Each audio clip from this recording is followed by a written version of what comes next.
Hi, welcome to Makers Bar. I'm Akshita Shetty. Today, we have the pleasure of hosting Jacob Vanderstein, the founder of Chromo AI. With the annual expenditure of 500 billion on call centers, there's a vast scope for enhancements through AI. Chromo provides human quality voice support that can fulfill support roles and is looking to disrupt the $500 billion industry. Welcome, Jacob. Thank you so much, Akshata. Happy to be here. Likewise, Jacob. So let's jump into the questions. So tell me, so when I saw Chromo, I got really fascinated by it because I felt like, this was an area that I was exploring personally. So I said, I want to talk to Jacob.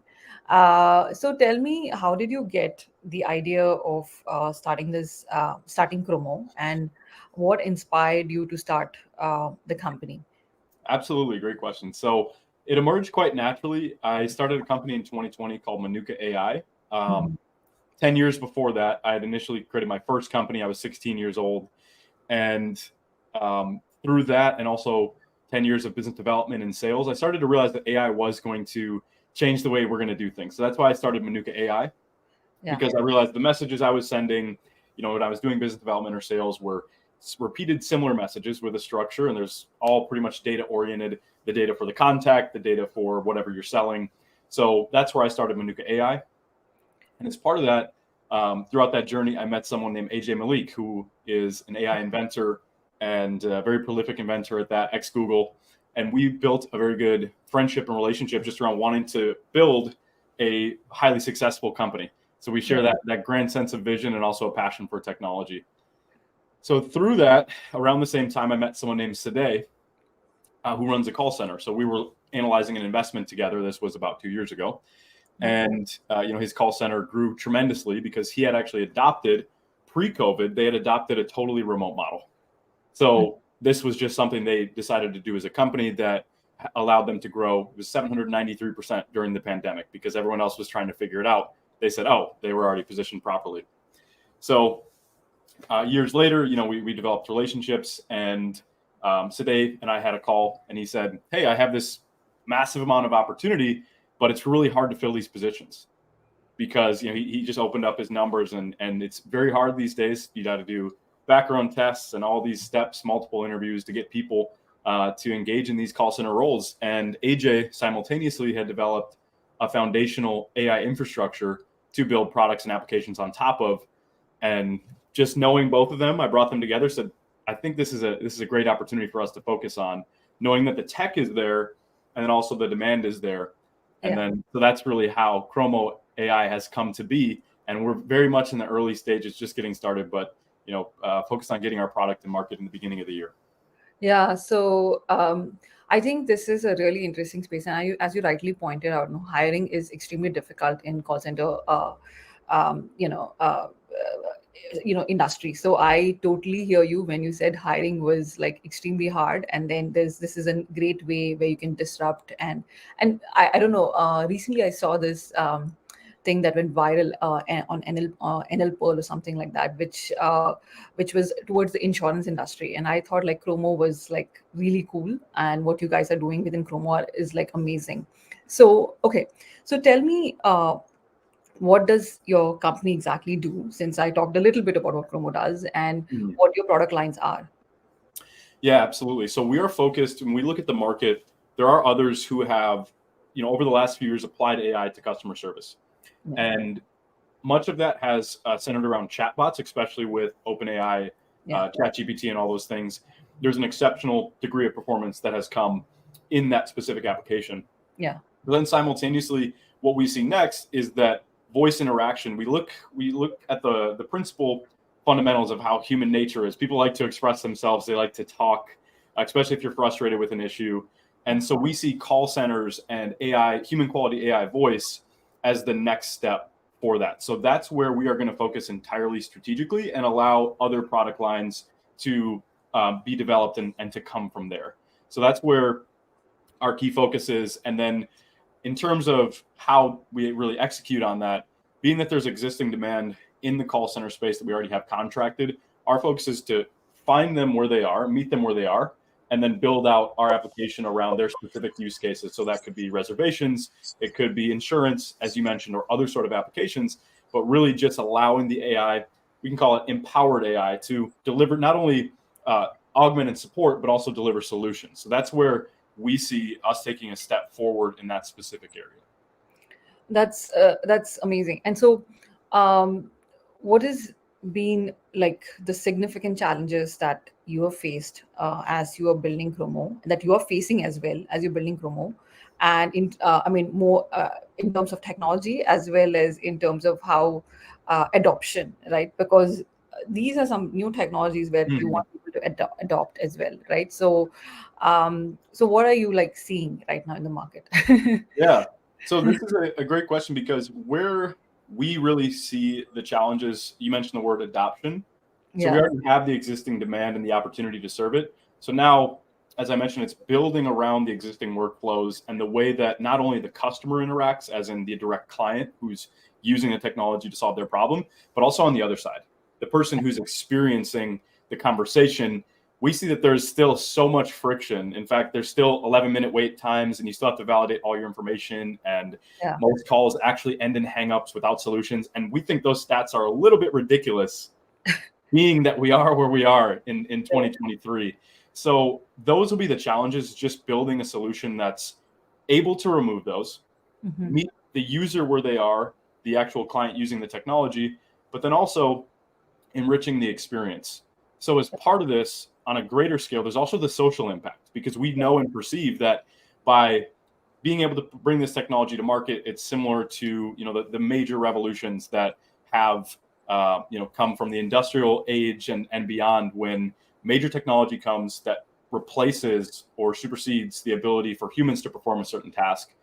There's a social element of that, and so I would say the biggest challenge we're going to face is just building around that and building out a model which also serves the communities and the people that, for upskilling and getting them engaged in activities which are more creative or more enjoyable. Because one key stat here to note is that the turnover in that industry is about 15 to 20% a month. So you're losing pretty much, you're getting a new staff every 5 to 6 months. So we Yeah. know that there's a pain point there that's not just, not as simple as better pay or less hours or what have you, that we're going to be looking to apply our technology to help out with that, getting better serving of those communities. Wow. So that's crazy that they have. I mean, I didn't know it is like 5 months. Like you train a resource and the resource is gone. Yeah, yeah. I mean, because if you So look at just the scale of the amount of people that are doing the applications and the amount that actually get on the yeah. go through all the processes, I mean, it's really staggering numbers. Okay, so so tell me, so as you obviously you're pitching, I mean, you're in pitching to all kinds of clients, whether it's small or medium business, because everybody needs some form of call center, or you're pitching to big enterprise clients. How is like their how are they reacting like to a product like this? Are they like excited? They are willing to jump right there, like because they have to. If you are running a massive shop, you have to explain your workforce as well why you're doing this. Otherwise, you'd like lose your existing workforce. So what are you seeing in terms of that? Yeah, so what we're projecting is that in the initial phases, we'll get about 10% of total hours. That's what we're targeting, and then just having a breadth approach in terms of how we're going to attack the market. Mhm. So we're seeing that coming in at that level, it is in the beginning will be augmentation oriented. It will feel like augmentation, even if we're taking some of those hours and purposing them with the AI. So basically, on top of that. Our initial customer, who's actually the call center that our co-founder owns, they're all for it, knowing the challenges in the market, knowing that most, if they're getting 5 to 10 people hired on a weekly basis and having 1,000 applicants out of that, that is a major source of headache. And so Yeah. anybody that's running their own, whether it's an enterprise running their own sort of establishment like that, customer service and call center, or the business process outsourcing firms as well, they know those challenges. So that's where we want to level in and get in and with a light amount of adoption, and still that would allow us to sustain that technology curve as people get really excited about this sort of technology, and we can shift the culture over time. Yeah. So tell me one thing, is there a specific industry that you're targeting? Because it could be like insurance, or it could be healthcare, or it could be, banks, or it could be small and medium businesses, right? So Mm-hmm. is there a specific industry that you all are targeting and you want to like develop the use case completely and be like, oh, we are specialists in this right now, kind of a thing, or you're doing an overall approach? Mm-hmm. Yeah. So from the initial, first few customers that we're looking for, we're looking in the hospitality and reservation space. The Yeah. reason why is that those calls are much easier to do. There's less emotional charge if there's maybe a little bit longer of a delay in a response, or things like that. So that's where we're going to focus initially. Plus, there's a strong amount of demand. But then over time, having the existing demand base that we do of about 200 contracted opportunities through our partner company, what that gives us from an AI training standpoint is a large diversity of information, queries, languages, experiences, and industries, so that our fundamental technology can become smarter and more intelligent, which we think is the strong way to have a considerable data advantage, being that it's not proxy data, it's not a dictionary, it's the real interactions that are occurring. So that's where we're focused. Okay, so tell me I mean, as you're dealing with different businesses, some of them might be regulated and they might be risk uh, Mm-hmm. with respect to using AI. Yeah. I recently heard a friend of mine was doing something very similar for dentists, and he told me that, oh, the AI cannot give any advice because they'll be sued. Mm-hmm. So how do you approach risk, right? Yes. Because an AI can spit out anything at the end of the day. So how do you approach risk? Yeah, absolutely. So I spent a good amount of time, just over a year, raising capital for different companies. I mentioned, I started my first company, I was 16, and many after that. The reason why is that I like to learn straight on by doing and experiencing the market. So I raise capital for companies and have a lot of experience with all the regulations and compliance and how those things work. And so our strategy in the beginning is to get into those easier, simpler markets first, because Yeah, we know that there are still things that are going to need to be worked out from an yeah, AI standpoint, but also from a regulatory and legal standpoint. That we're just going to stay in the lane of what's low hanging fruit, and over time, as the regulations potentially become more clear and the technology becomes better, being able to serve those industries. yeah. I totally hear you. And as everybody is figuring out AI governance, I think this is something like everybody needs to start thinking about more clearly as they're building companies. So tell me what your how do you define success, and what do you think is your long-term vision for the company, and where do you see yourself, in a few years, within this, not yourself, as in this company in a few years? Awesome. Yeah, Yeah, our key goal is to build a venture scale company. So as I was raising capital, I met many 9-figure, even 10-figure entrepreneurs who have built organizations yeah, around what is not commonly known of what really is venture scale fundamentals, venture scale technology and markets and those sort of things. So our goal is to build a venture scale company to be the yeah, leaders in AI for voice. yeah, And then further is to create amazing experiences for people. We believe that if you've ever experienced a customer service call, probably in the last month, 2 months, or 3 months, or what have you, that there was likely some sort of frustration. And we think that just by making the world a little bit better, making that experience more seamless, that we can have a positive impact in the world, and also achieve great returns for our initial investors and for ourselves, and commercialize technology that's really exciting, which is what me and my co-founders all share the passion for. yeah. So since obviously you picked the problem in artificial intelligence and you said, okay, this is the problem I'm going to solve. I mean, you as a team will solve, right? Mhm. But so as you're exploring this, what do you think are some of the use cases that that you think people should solve, other than, I mean, call center is the most obvious one, and there is a massive business Mhm. transformation that is required even after building these softwares. There will be tons and tons of money spent on just transforming these call centers. So what are the other use cases according to you are like something that an entrepreneur should solve? That's a big question. What I was really excited about I love capital raising, regulated industries. That is a regulated industry, as you mentioned. Um, where I envision AI over the next 10 to 15 years, I think that one thing that's really important for anybody who's watching or listening to this is drastically increasing what your expectations or your beliefs about what this technology can become. Yeah. Because if we look at, I remember when I started Manuka AI, initially playing with I think it was GPT-2 at the time, Yeah. language model, untrained, straight out of the box. It would just give me a poem and it would just spit out, the most random nonsense. Yeah. And of course, we go even further and further back than that.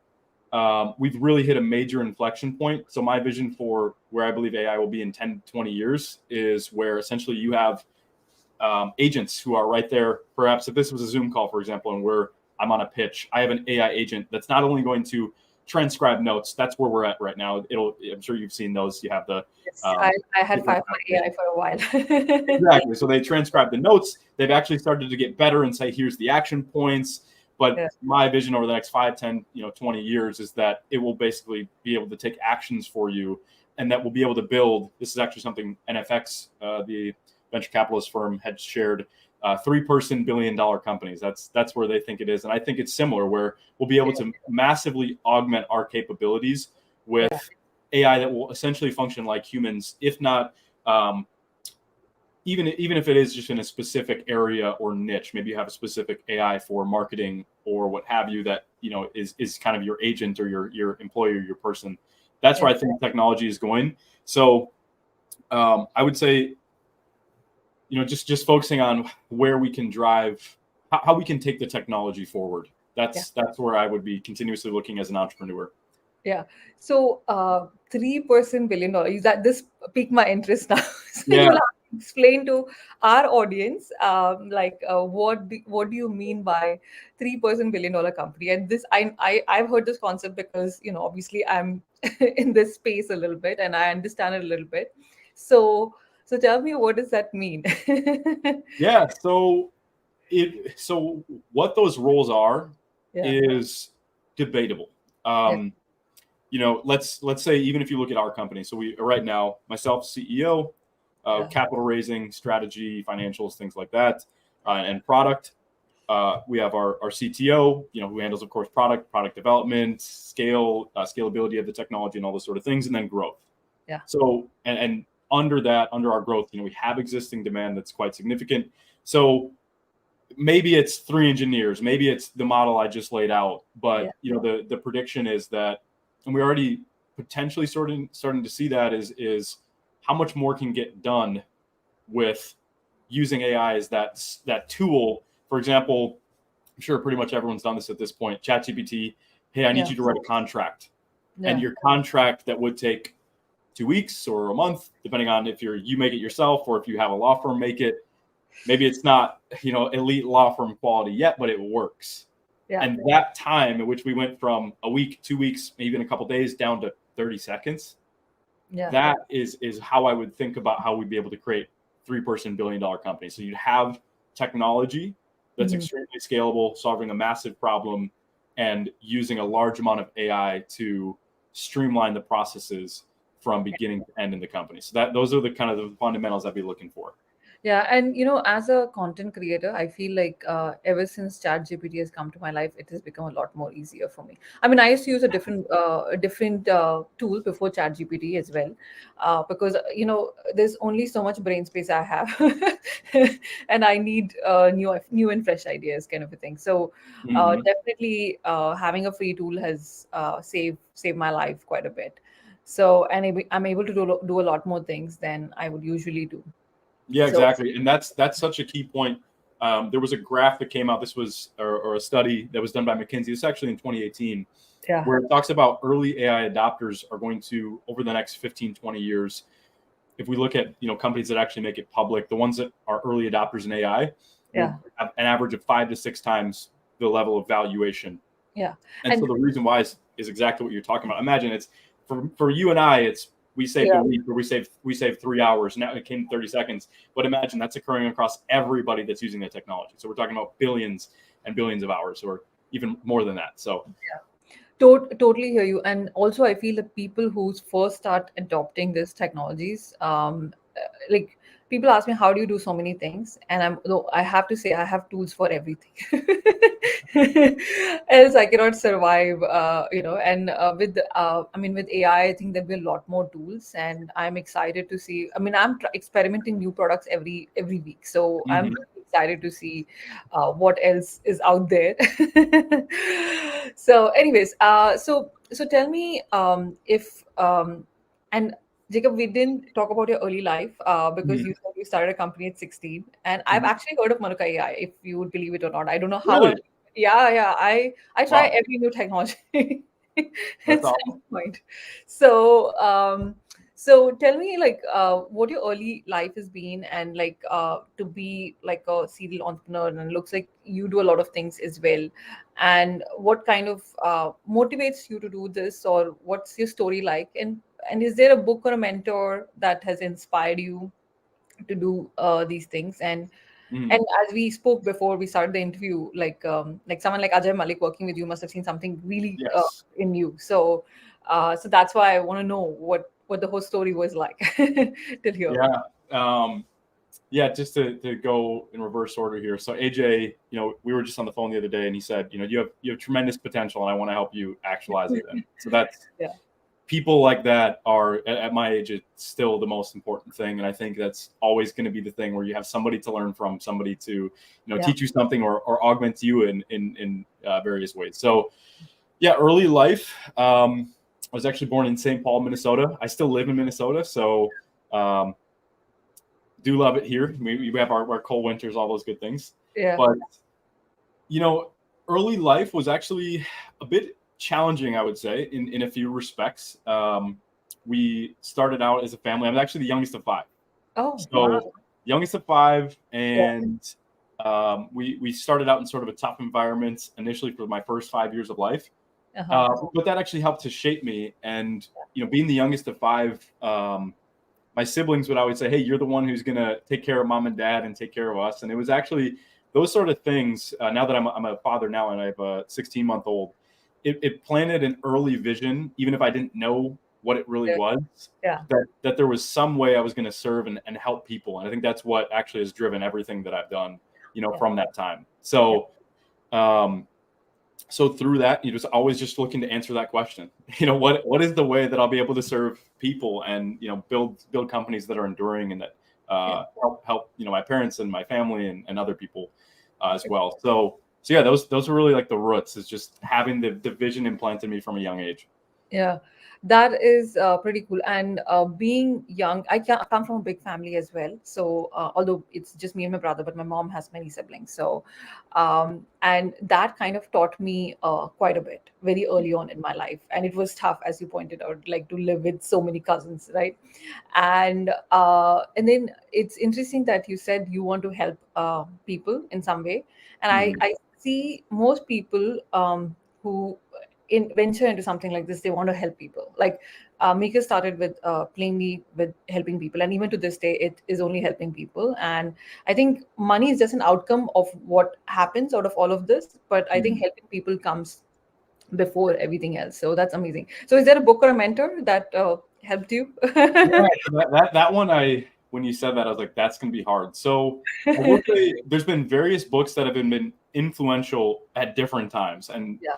I think at each stage of our life, or even just every juncture and turn, there is some sort of information that is once we receive it, it allows us to move in that right direction. So Yeah. I remember when I was just starting up in sales, my dad gave me How to Win Friends and Influence People, and so I was That's a good 15. one. Dale Carnegie. That one was very influential. And then later in life, as I was leaving college and starting a company, it was Think and Grow Rich, actually. So I like those real fundamental, how you treat others and your psychology and what you're focusing on. I think those are the most influential. But if there was like a living mentor, um, you know, again, it's like Tony Robbins. Actually, I think to go on that same level, I think Yeah. human psychology and the way that we're driven is so impactful because it reaches everybody. So when you Yeah. start to see how you're driven and why you have the sort of goals or the aspirations that you do, you're able to see that in others and bring that out of them. So Yeah. Yeah. Yeah, there's been so many other people though directly in my life that have influenced me and helped me to learn different things. So hopefully I can continue to do that and give that to others. Yeah, it's interesting you bring human psychology. I feel like one thing that so the first psychology class was in my business school, and it was more like organizational behavior.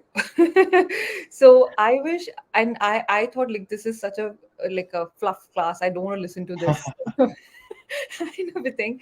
And then I was like, I towards the end of the class, I said, "Oh my God, this has the biggest impact in me. Impact it has had on me." And then I thought in my life, why haven't they taught psychology in high school? Like, I wish they had taught us that. That's the most um, important subject that you can teach kids. You know. Mm-hmm. So, anyways, so tell me, what critical skills an entrepreneur needs to succeed, and if someone is starting a company, and this is my last question. I promise I've asked you a lot of questions. And what skills, what critical skills an entrepreneur needs to have, and what advice would you actually give to someone who's starting the AI company? And I think that'll be something which everybody would want to hear because AI is a Mm-hmm. new thing, and everybody wants to actually start a company in this space. Yeah. Yeah, So again, to go to in reverse order, when this is something I learned from AJ and that he and I have observed time and time again, is that if you're going to build a company, the best thing you can do is build around a real world use case where yeah, somebody has a challenge and that they're willing to pay for it. yeah, And then of course, if you can find more people like that, you're off to a great start, because your technology, you'll have very little waste in the way you build your technology or the way that you think. So I think it really comes down to a couple things, and this is where we can start to get into that. If you're going to start a company and be an entrepreneur, what it really comes down to is being willing to sacrifice those perhaps preconceived notions or ideals that you might have about how something works or how something functions. hmm, Being willing to go to people who know exactly, either again have that challenge or problem, or know how to solve it, or those sort of things, or have already done what you want to achieve, and listening to those people, and just being open minded, and knowing that that could save you a year. It could save you 2 years. It yeah, could save you failure yeah, by listening to the right people. And so I think at the core principles for anybody who's going to start a company yeah, is that if you begin there, you already have saved years of time. yeah, But from there, persistence. It's every day is a new opportunity. It's a new challenge. You get to control your time. If I wanted to work at 4 in the morning or 2 in the morning, I could do that. And so that's a wonderful thing. And so with that, it's just getting a structure that works for you and being persistent, and focusing on that number one goal and that outcome that you want to, way you want to help others, and serve and make money, of course, while doing it. yeah. I mean, that's just an outcome. I'm not that motivated. I would say I'm more social entrepreneur than this thing, but I do have to pay my bills.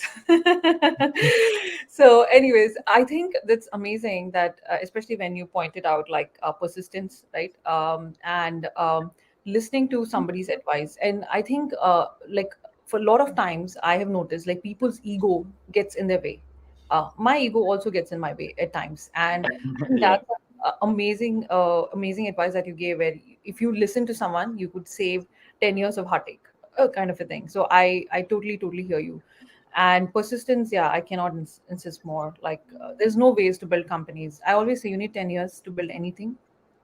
And it basically you have to be at it for 10 years no matter what, and then you'll do some magic around it. Yeah. Mhm. So this was really great. I enjoyed chatting with you, and thank you for coming on Maker's Bar. And this, like, it was fun, and I hope you had fun too. I did. It was wonderful. Thanks for the invite, and Thank, great to be here. yeah, great to be here.